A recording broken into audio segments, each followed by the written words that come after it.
Hey everyone, enjoy the show.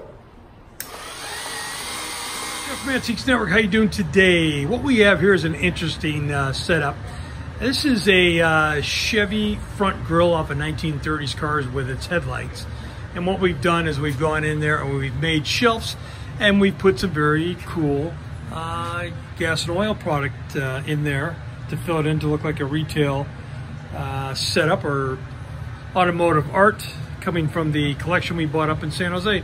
So if you are looking for some interesting retail or automotive art, this is for you.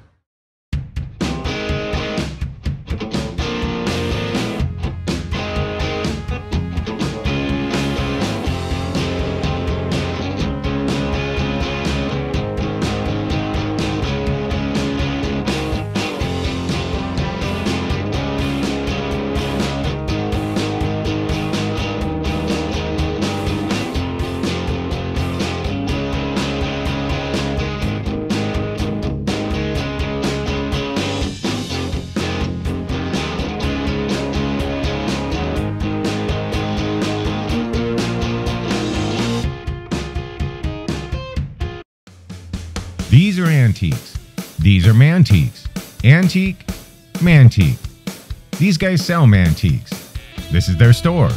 We're bringing stuff every day, in and out, in and out, in and out. We're shaking and baking. These are their customers. Give me the rundown on the GMC. This lived in a bar in Ghent, in Belgium. Follow Jim and Jeff from 9 to 5 or after hours as they buy, sell, and restore the coolest stuff for the